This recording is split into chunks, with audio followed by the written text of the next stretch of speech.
E estamos com mais uma quarta-feira, continuando com o nosso Leituras e Reflexões. Hoje, 31 de janeiro, próxima semana já mudamos o nosso livro. E vamos seguir com outro tema daí. Nesse mês agora na verdade, mês de dezembro, começamos com o texto escrito por Arun Gandhi, tá? O neto do famoso, conhecido Gandhi. E Arun Gandhi escreve, né, de várias lições que ele teve, né, enquanto convivia com seu avô no ashram do Gandhi. Ele conviveu com o avô por 2 anos, quando ele era adolescente ainda, 12, 14 anos.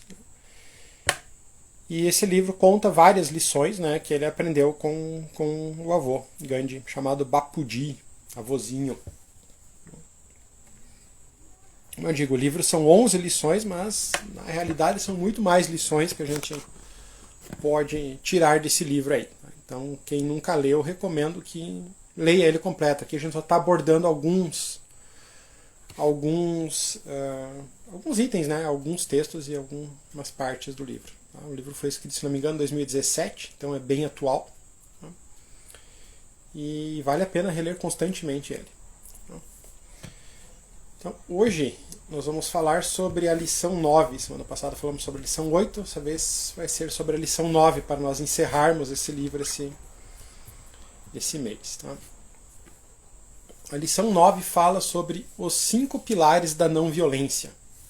Eu peguei numa ordem um pouco diferente que aparece no livro, então se você ler o livro você vai ver que está numa ordem um pouco diferente parte do texto, e quando você for ler também o livro você vai ver que está um pouco diferente.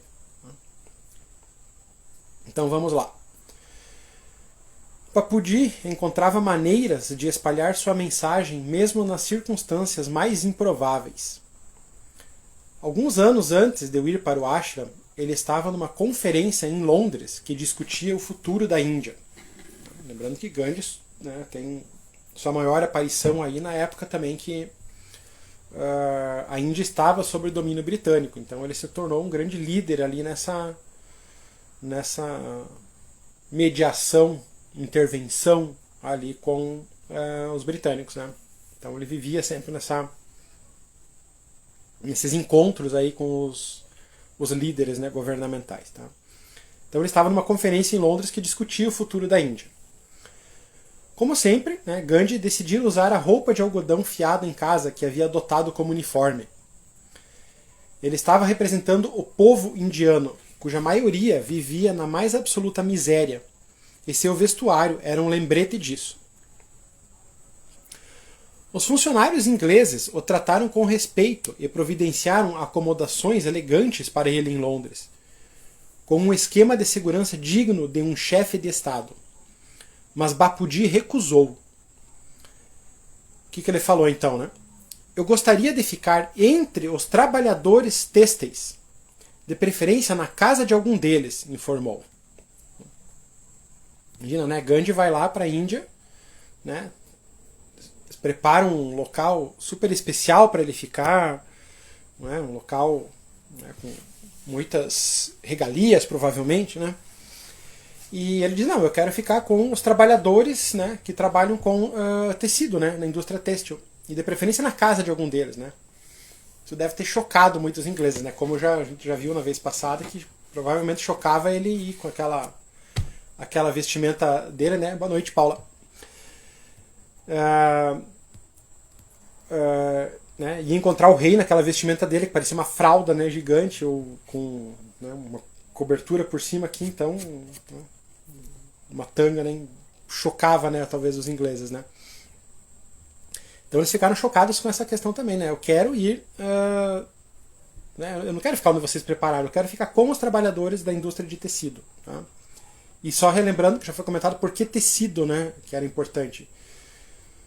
Porque no domínio britânico eles compravam, né, a gente pode até dizer compravam, entre aspas, né, compravam o algodão dos indianos, da produção de algodão, levavam lá para a Inglaterra, né, para as indústrias têxteis britânicas, Lá eles fiavam algodão, né, e teciam roupas com isso e vendiam um valor exorbitante para os indianos. Né? Então, quando Gandhi começou a incentivar a roda de fiar, né, que é bem importante nessas histórias e nas lições aqui, tá? Tanto na questão prática quanto na questão filosófica da vida, as próprias pessoas pobres ali começaram a tecer as próprias roupas. Então elas não precisavam das roupas feitas pelos ingleses com o próprio algodão. Isso começou a afetar também a própria indústria ali, a própria questão financeira, né, desse domínio. Então imagina, ele queria ir lá para os... Né, provavelmente tinha muito mais emprego lá na Inglaterra para quem trabalhava com tecido, né? Então Gandhi, com isso, né, incentivando os próprios indianos a fazer a própria roupa, diminuiu provavelmente também a necessidade de trabalhadores nessa área na Inglaterra, né? Aí quando Gandhi vai para lá, ele quer ficar justamente com esses trabalhadores, né? As pessoas de lá não conseguiam entender isso, né? Provavelmente a gente não entenderia também, né? Ficaria com medo. Então os funcionários ingleses que aprontaram tudo para o Gandhi ficaram perplexos. Lembre-se de que a posição de Bapuji de manter o algodão indiano na Índia havia afetado a indústria têxtil inglesa. Com os indianos produzindo o próprio tecido, as empresas inglesas não podiam mais cobrar os altos preços que cobravam até então. E os trabalhadores ingleses estavam zangados com o meu avô porque o salário deles havia diminuído. Tá? Então, olha pensava onde que o Gandhi vai se meter, né? Aí eles falaram para ele, se você ficar com os trabalhadores têxteis, eles vão matá-lo, avisou um dos funcionários. Eles estão com muita raiva e tememos pela sua segurança. Mais uma razão para ficar com eles, para eu poder explicar o lado do povo indiano, disse Bapuji com tranquilidade. Com relutância, os ingleses aceitaram o pedido de Bapuji e lá foi ele se encontrar com os trabalhadores têxteis. Ele os tratou com o respeito e a compreensão que eram sua marca registrada e descreveu a extrema pobreza que era norma na Índia, explicando que tecer a própria roupa permitia que pessoas de alguns vilarejos saíssem do nível de miséria em que viviam antes. Tomem sua água, quem está aí. Boa noite para quem não deu boa noite ainda. Vi que a Ju tá aí também, a Jaque, né? Boa noite para vocês. Oi, Dani.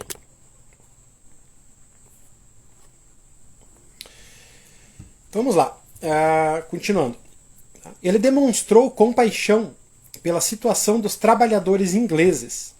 Ele lhes disse que entendia que eles também queriam sustentar suas famílias da melhor forma possível. Porém, pediu que se unissem a ele na luta para que o povo indiano saísse da pobreza. Não apenas os trabalhadores ouviram meu avô com todo respeito, como ele ganhou a aceitação deles.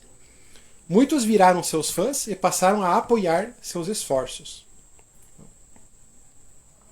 Então Gandhi tinha uma coisa que ele conseguia não ser pessoal nas coisas dele. Tipo, eu quero que os ingleses saiam da miséria, né? Mas eu quero que vocês também progridam. Interessante, ele não olhava só o lado dele, né? Não é comum que pessoas zangadas mudem de opinião, muito menos que assumam uma posição que vai contra os próprios interesses. Mas ao ouvir e entender Bapuji, Bapuji conseguiu dissipar a raiva dos trabalhadores têxteis e apresentar o seu ponto de vista. Ele os ajudou a ver o que era necessário em termos globais, em vez de apenas em termos pessoais.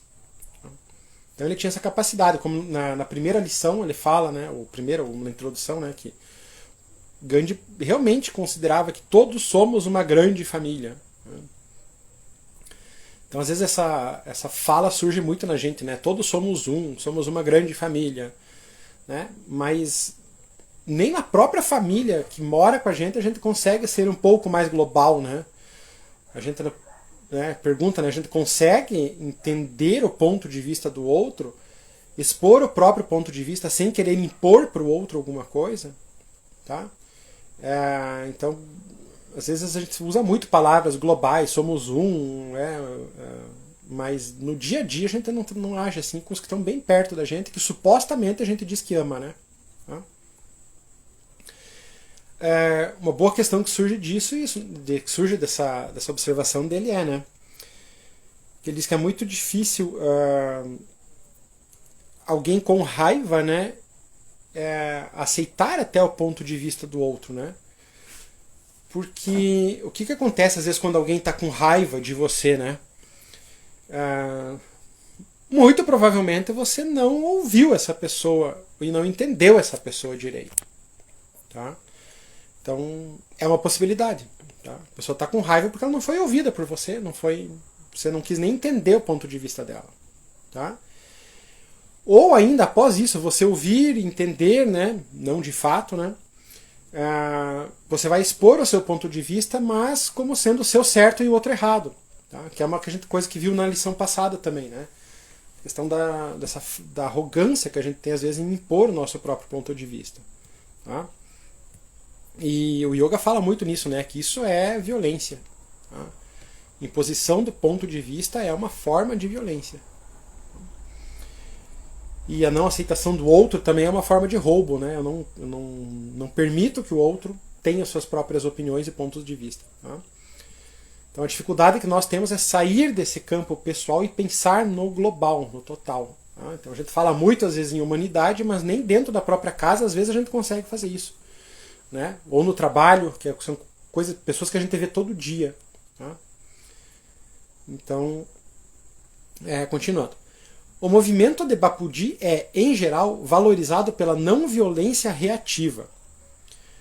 Ou seja, quando, diante de uma injustiça, como discriminação ou preconceito, as pessoas se unem para chamar a atenção para o que está errado. Então, elas reagem a um problema tentando transformar a situação por meio da resistência passiva ou espiritual. Além do meu avô, Martin Luther King, Nelson Mandela e muitos outros utilizam e utilizaram essa abordagem. Eles reagem à opressão ou à exploração com protestos pacíficos. Mas Bapudi também acreditava na não violência proativa. Essa que a gente tem que ficar muito claro também, né, no nosso dia a dia. Não violência proativa.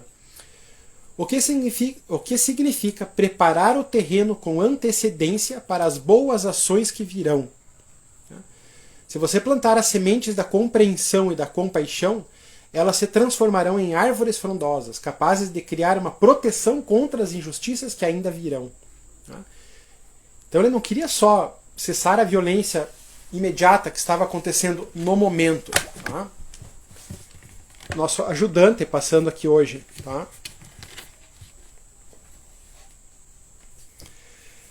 Então Gandhi não queria só que a violência, né, resistir por meio da não violência. Ele pensava, tá, e depois que essa não violência cessar, o que vai acontecer? O que vai vir?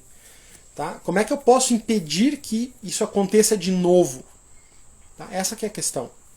Tá? Assim, Bapudi cultivou a sensibilidade e a compaixão dos trabalhadores têxteis com uma espécie de não violência proativa. Ele espalhou as sementes do entendimento.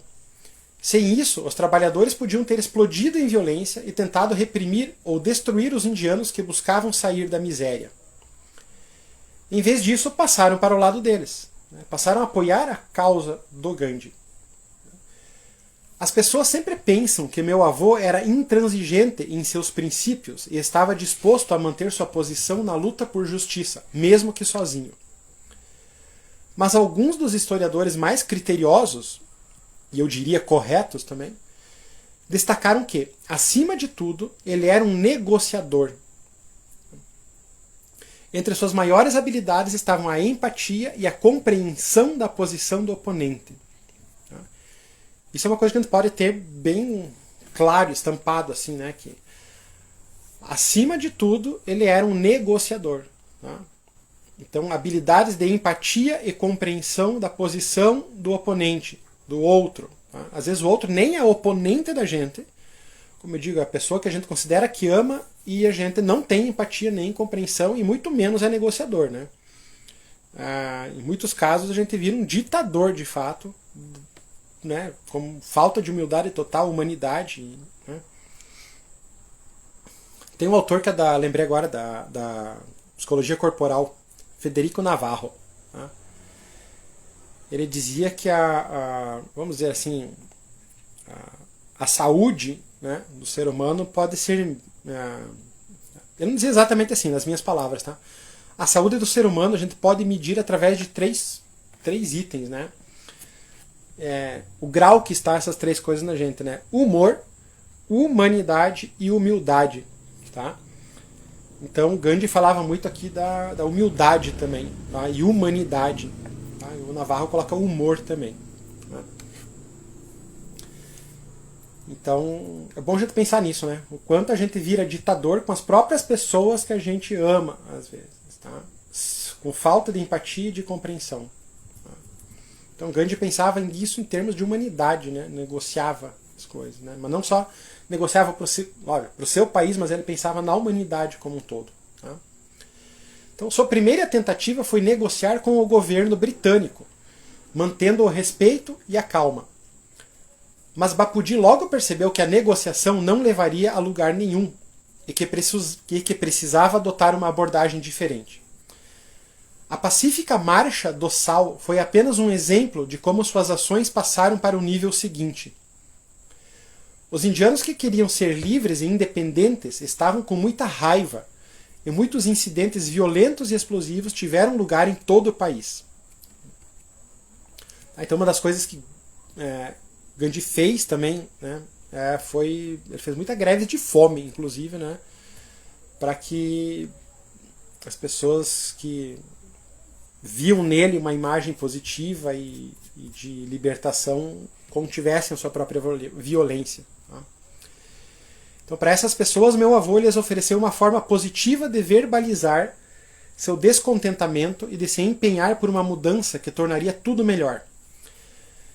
A não violência estimula o que há de bom e esperançoso nas pessoas, no lugar da amargura e da raiva. Tá? Lembrando de novo, vamos pegar o yoga mais nos ensinamentos raízes e antigos do yoga, tá? Que há muito tempo são falados, mas esquecidos, né? Não só falados porque aparentemente são bonitos, né? Mas eles são esquecidos do dia a dia. Tá? O primeiro dos ensinamentos é a não violência. Tá? É o mais importante do exercício da não violência. Tá? Por isso que eu digo, é impossível, se você quer ser do yoga, tá? Tô falando de yoga porque é a base que eu tenho, tá? Mais forte. Tá?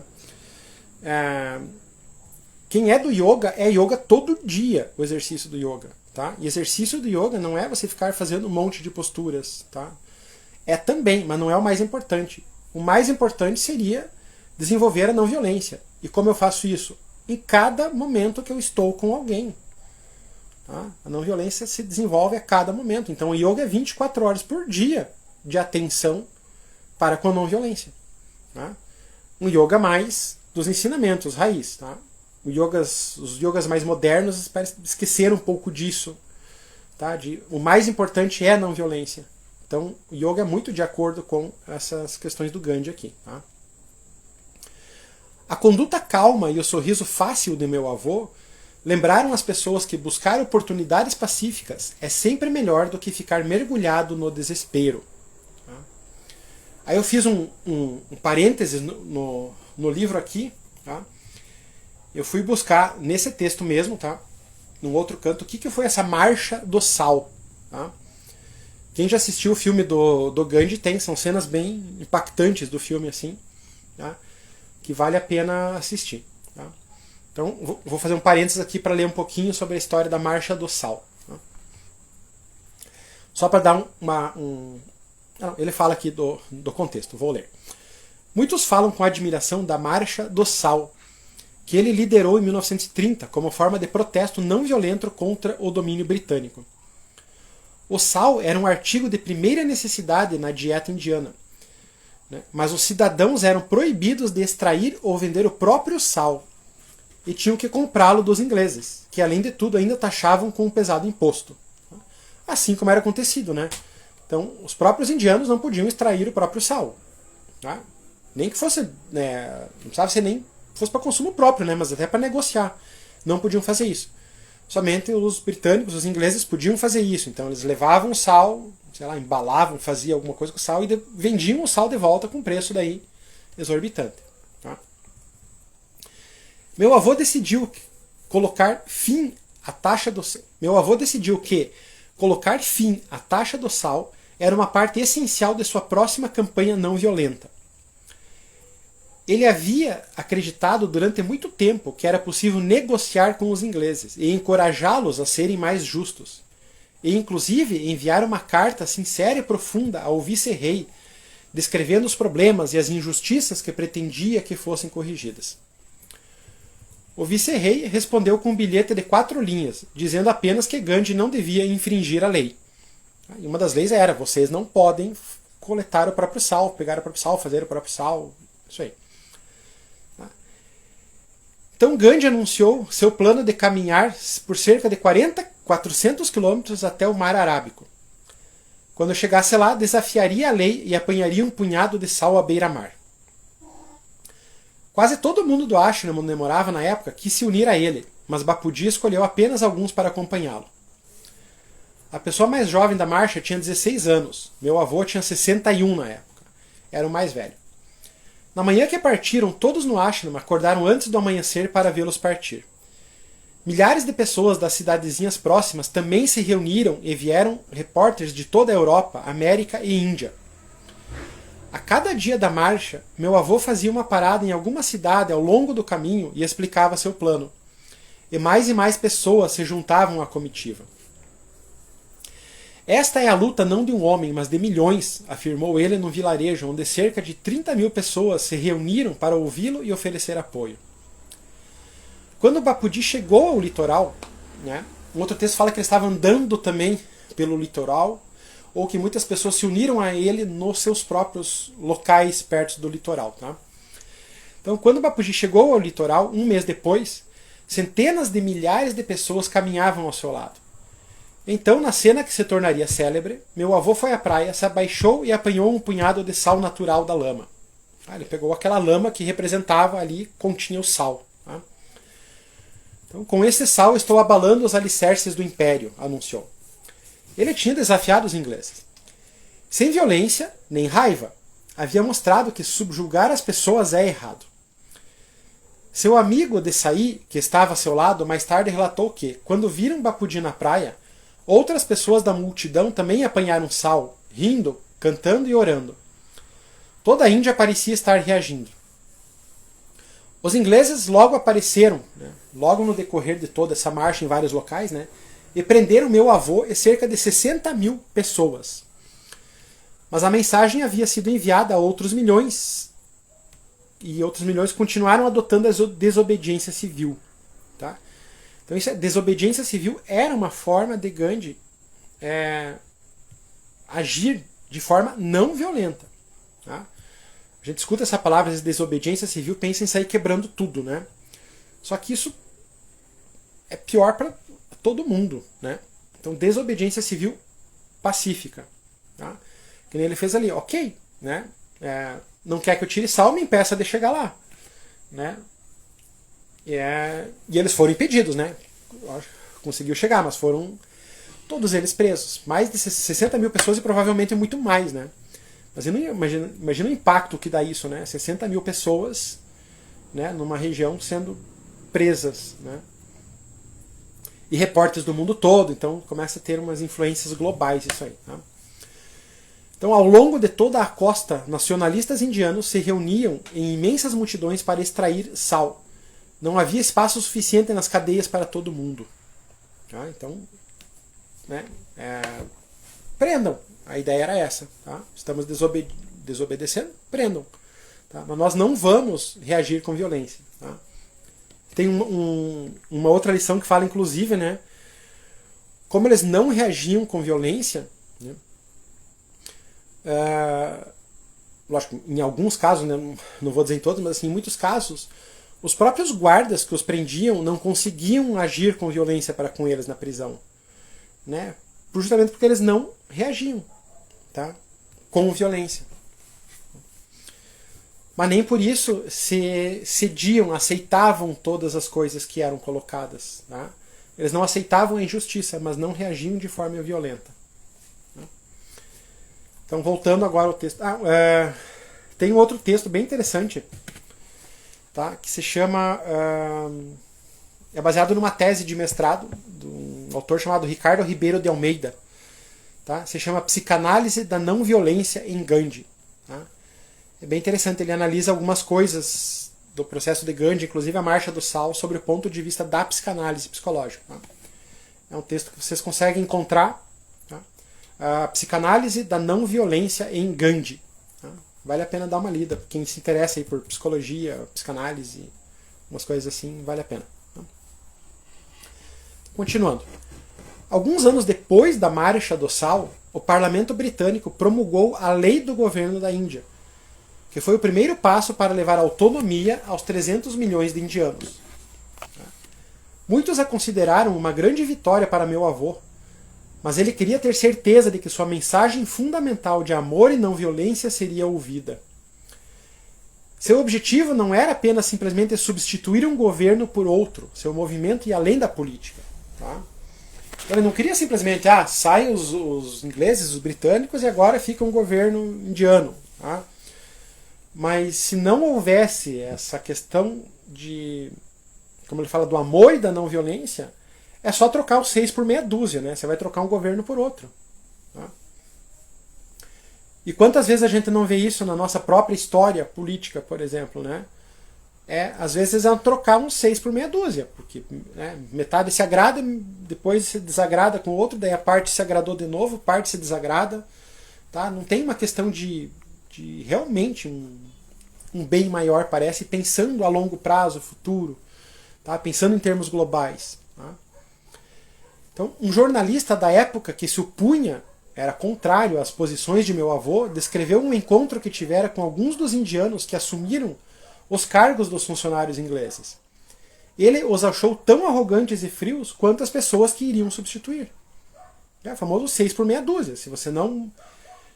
Gandhi queria a mensagem dele de não violência. Tá? Então, se não é só trocar. Tá? Os ingleses eram arrogantes e frios. Ok, sai os ingleses e entra os indianos arrogantes e frios também. Tudo continua o mesmo. Tá? Mas esse jornalista descreveu a expressão de Bapuji como de extraordinária inocência e bondade, com 2 raios suaves fluindo de seus olhos. Então era como se a bondade fluísse através do olhar de Gandhi. Apesar de discordar da posição dele, o jornalista ficou fascinado. Os raios luminosos que fluíam dos olhos de Bapuji eram um reflexo do amor verdadeiro, da bondade e do entusiasmo positivo que ele colocava em tudo o que fazia. Lembre-se de que a palavra satyagraha, que ele usa para descrever seu movimento de não violência, quer dizer força da alma. Você tira a força do entusiasmo positivo e afetuoso que coloca em suas ações.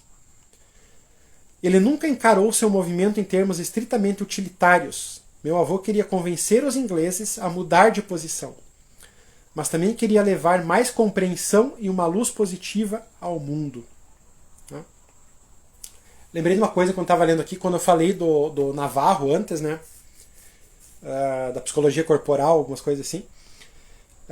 Interessante é que esse amor verdadeiro que o Bapuji fala, que é a bondade, né?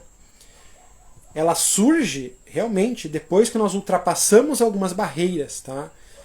Nós temos a barreira do medo primeiro. Então, se nós temos medo da morte, por exemplo, né? Tem alguém invadindo alguma coisa, é difícil nós sentirmos a bondade. E o próprio invasor não consegue sentir bondade porque ele também está preenchido por medo, por isso que ele invade. Né? Falando assim bem rapidamente. Né? Depois de nós superarmos o nosso medo, nós temos que superar, por exemplo, os ciúmes. Tá? Ciúme é uma grande doença, tá? Que precisa ser superada. Se há ciúmes, não há amor verdadeiro. Não há amor incondicional. Se há medo, não há amor incondicional, não há amor verdadeiro. Depois do ciúme, vem a possessividade. Tá?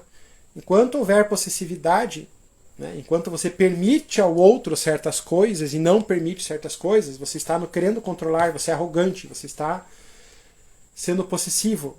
E onde há posse, há controle, não há amor verdadeiro. Tá? Bondade e amor verdadeiro que vem no coração surge após ultrapassar essas barreiras. Tá? Isso pode ser assunto para um outro mês, algum mês aí mais para frente. Tá? Bapudi via que os governos e as religiões, em geral, governam pelo medo. Às vezes, né, ou seja, se você não cumprir certas normas, você será punido. Tá? Que, se for pensar, é como a gente faz em casa às vezes também. Então, às vezes, as religiões controlam as pessoas, ameaçando-as com um Deus raivoso que as condenará ao inferno se não se comportarem. Tá? Ainda, né, as pessoas que fazem parte de um círculo religioso ou político, governamental, podem ser críticas e isolar quem não aceita suas opiniões e exigências. Tá? Isso também nós vimos na lição passada, né, separar as pessoas. Né? Gandhi lutou muito contra as classes, tá, na Índia. Tá? Ele queria realmente essa igualdade entre todos. Homens, mulheres, classes altas, classes baixas. Né? No ashram dele todos viviam em termos de igualdade também. Os governos, né, podem usar controles mais diretos, como multas e prisões. Mesmo pais e professores, como vimos, muitas vezes recorrem ao medo e às ameaças de punição. Tá? Então não fique falando de governos e religiões que agem desse modo, enquanto nós em casa ou nos nossos trabalhos, alguma coisa, agimos dessa mesma forma, com medo e ameaças de punição.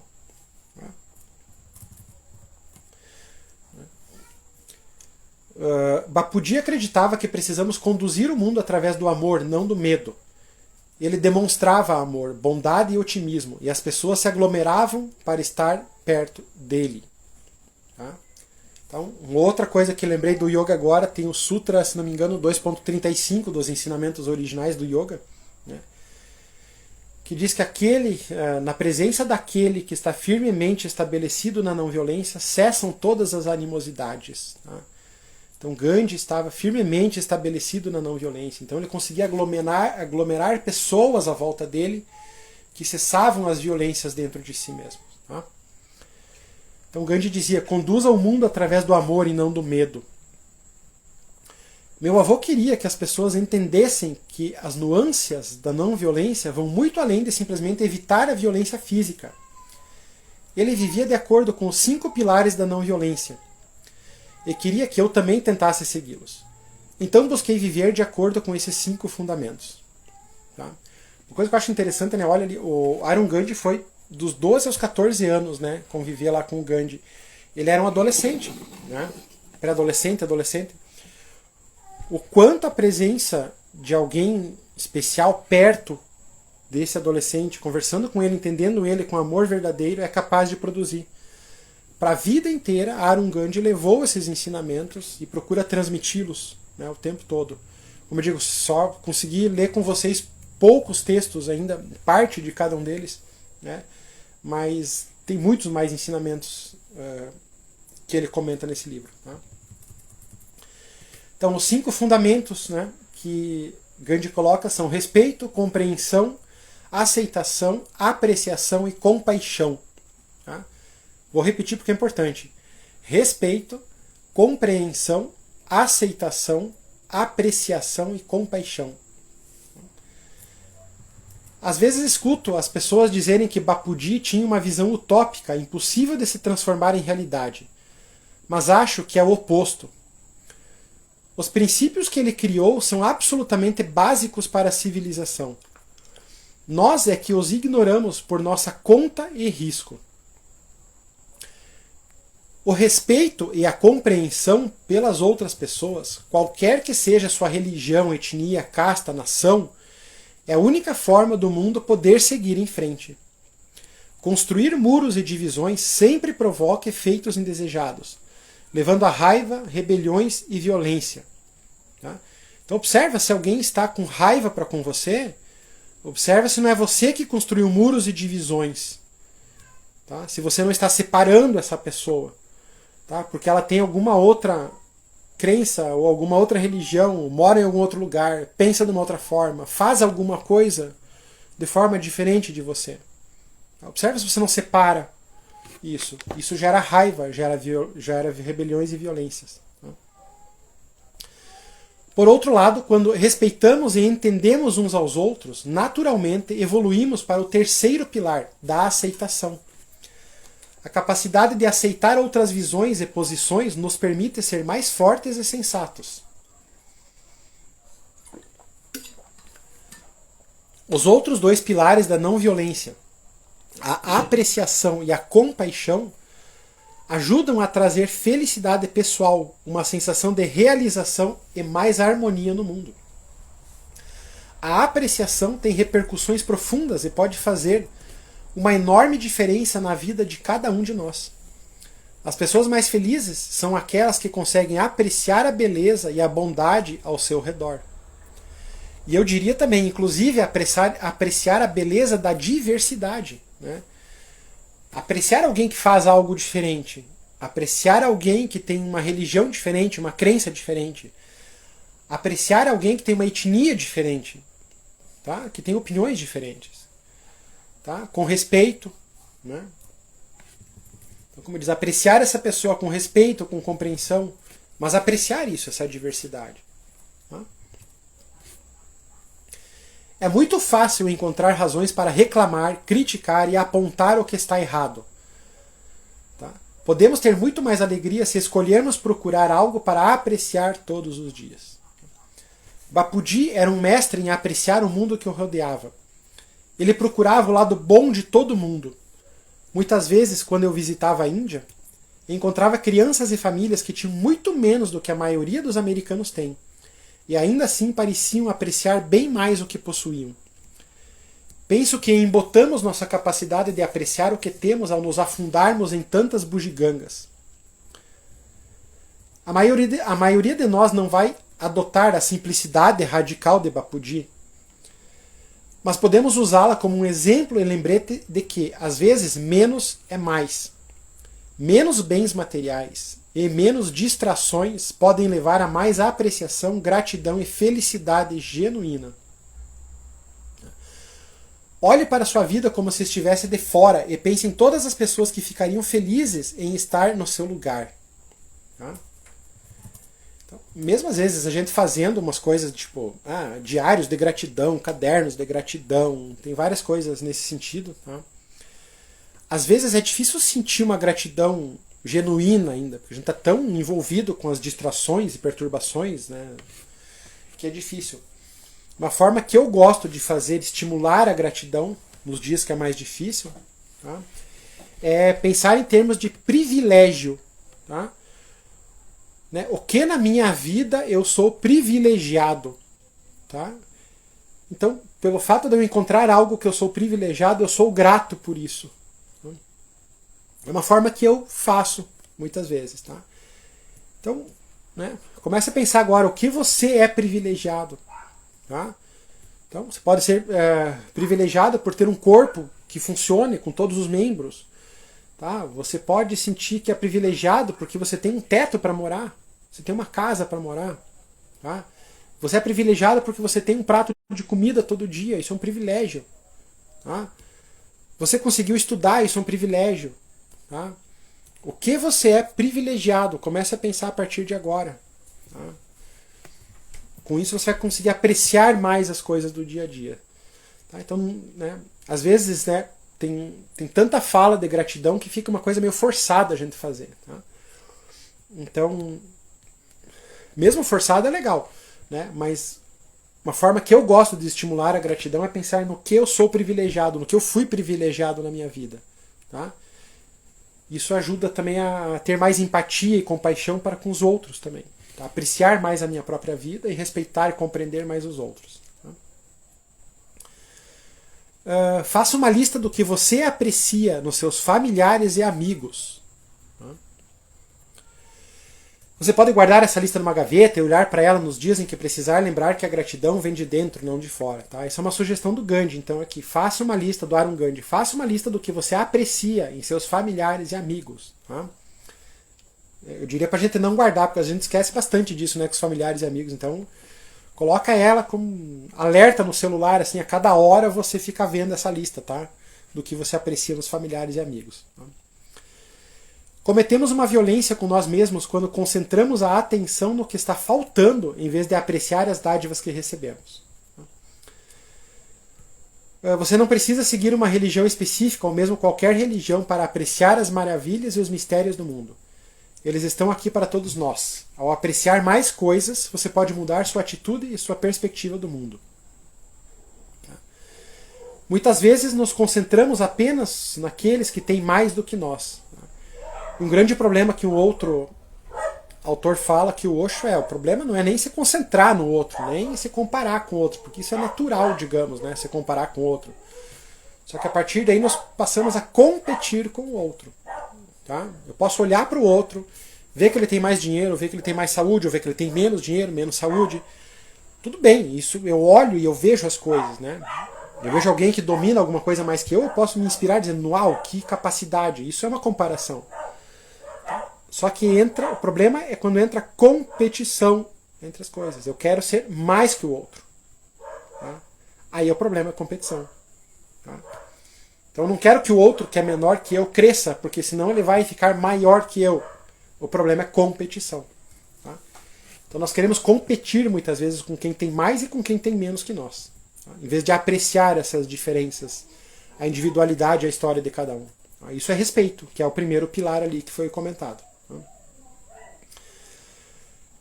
Quando nos permitirmos, a compaixão é bem mais do que assinar um cheque para uma instituição de caridade, embora isso certamente ajude.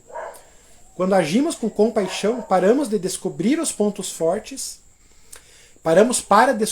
pontos fortes e as esperanças da outra pessoa, tentando entender o que precisamos fazer para ajudá-la a ser independente. Tá? Então isso é importante, o primeiro passo, tentar entender o que precisamos fazer para ajudá-la a ser independente. A gente viu na lição passada, né, que é necessário realmente entender o outro para poder ajudá-lo. Quais são as necessidades do outro para poder ajudá-lo. Tá?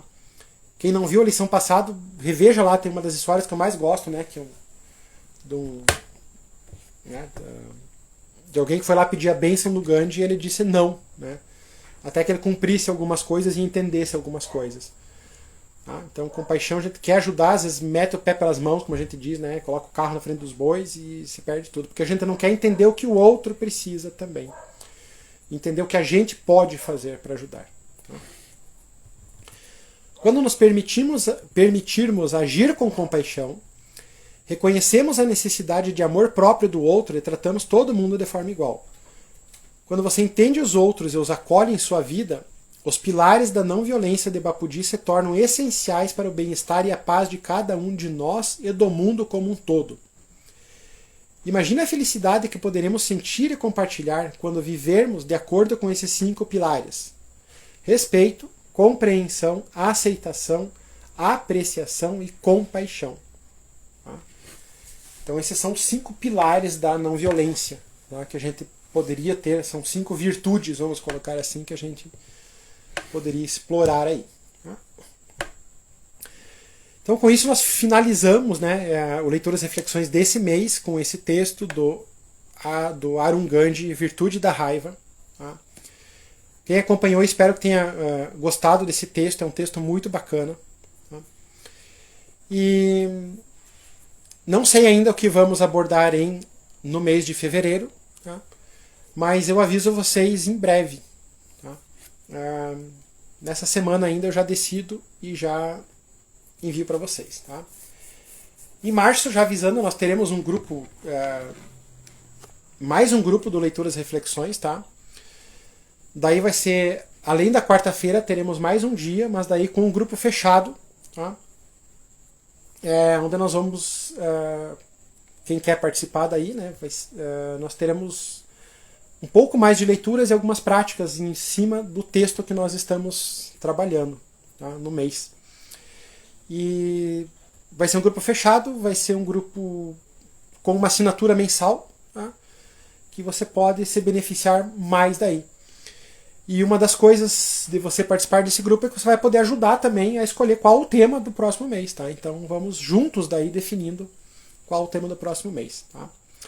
Que bom que você gostou aí, Paula. Espero que estejam na surpresa aí para o próximo livro do próximo mês, tá? Por hoje é isso, nos vemos na próxima quarta-feira e eu vou avisando vocês lá no Instagram, nas postagens e nos stories, tá? Das novidades aí. Tá bom? Tenha um bom resto de noite e boa semana. Até mais.